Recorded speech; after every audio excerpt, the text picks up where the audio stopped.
هممون حداقل یه بار این دروغو به خودمون گفتیم. دارم سریال انگلیسی میبینم پس زبان یاد میگیرم. و بعد به خودت میبینی 17 قسمت فرنس تموم شده ولی تنها چیزی که یاد گرفتی اینه که مثلا اینا چقدر راحت دیت میره. به زبون دیگه مشکلی که اکثر زبان آموزا برای سریال دیدن دارن اینه که درگیر بینج واچینگ میشن. حالا بینج واچینگ چیه؟ بینج واچینگ یعنی تماشای چند قسمت از سریال پشت هم بدون وقفه. مثلا وقتی یه سریال جذاب پیدا میکنی یهو میبینی از 8 شب تا 3 صبح پای تیوی نشستی و 7 قسمت رو پشت سر هم دیدی، انگار مسابقه ماراتونه. ولی نگران نباش، توی این ویدیو فرق بین سریال دیدن برای سرگرمی و استفاده ازش برای اهداف آموزشی رو یاد میگیریم، اونم به ساده ترین شکل. کلید این تفاوت فرق بین پسیو واچینگ و اکتیو واچینگ. پسیو واچینگ یا تماشای منفعلانه یعنی فقط نگاه میکنی و میخندی و ذهن دنبال داستانه نه زبان و لغت‌های جدید رو رد میکنی چون حسش نیست. و آخرش هم تو میمونی و این حس که فقط وقت گذروندی و چیز خاصی یاد نگرفتی.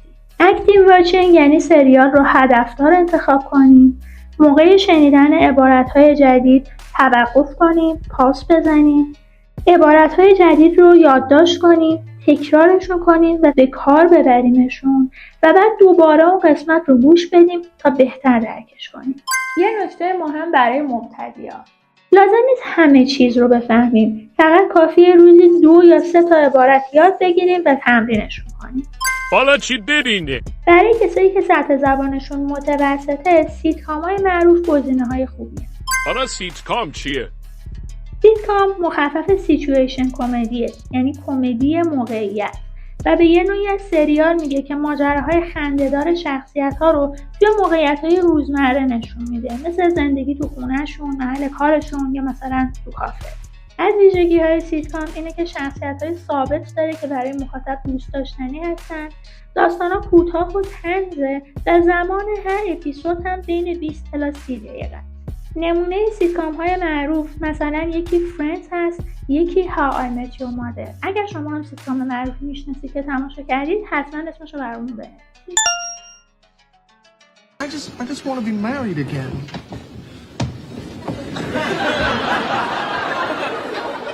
And I just want $1 million.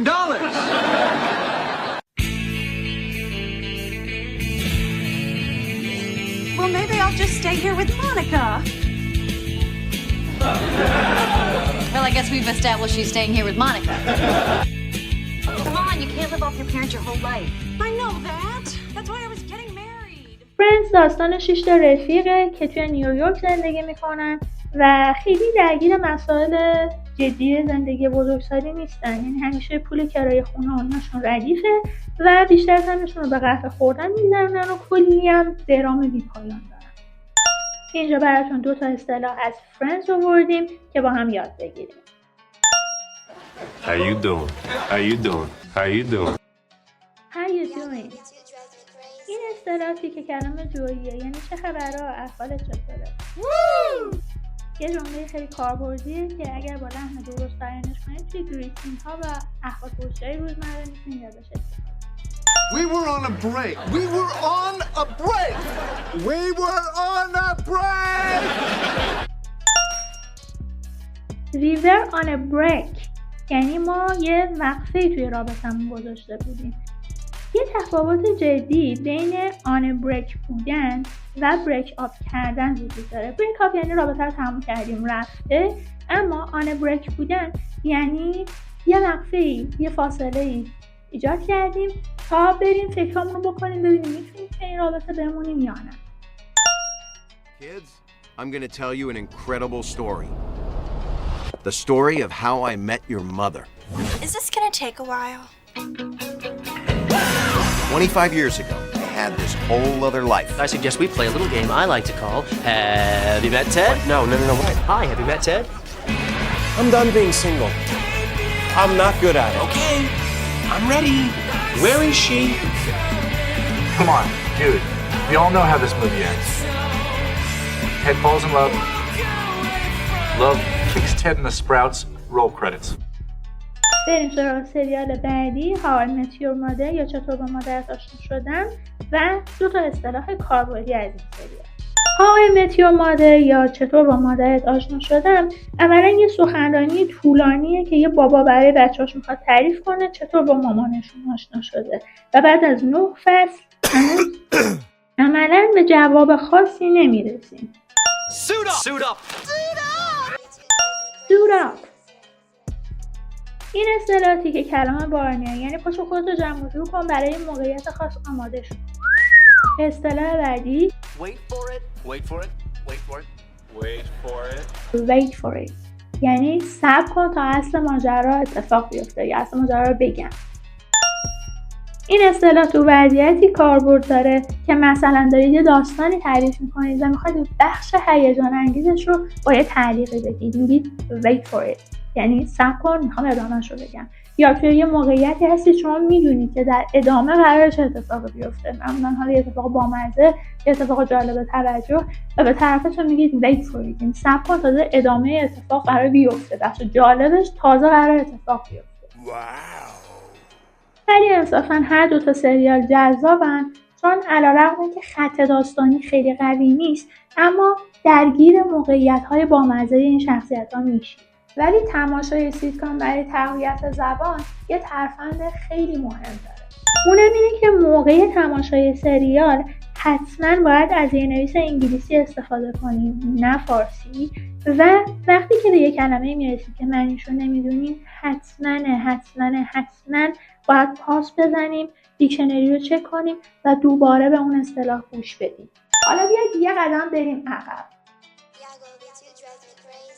برای شمایی که مبتدی هستید یا سالها کلاس زبان رفتید و گرامر و وکب نسبتاً خوبی دارید اما نمیتونید صحبت کنید، این 2 سریال شاهکارن.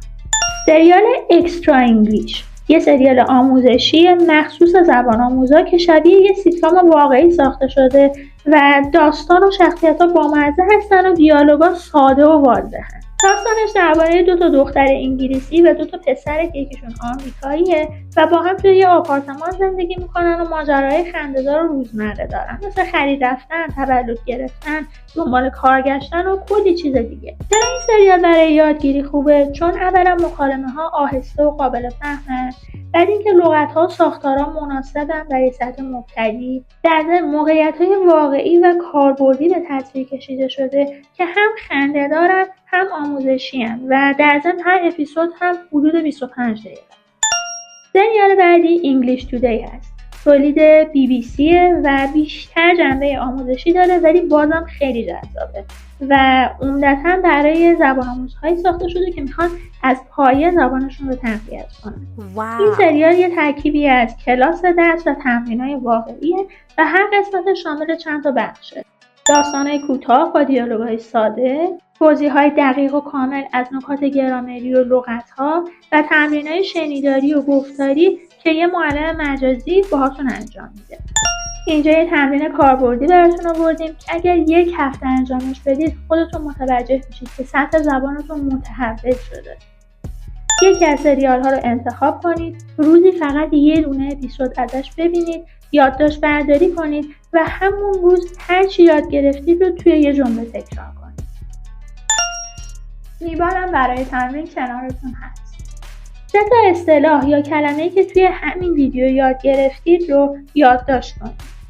توی کامنت همین ویدیو برامون بنویسید و با هر کدومشون یه جمله بسازید.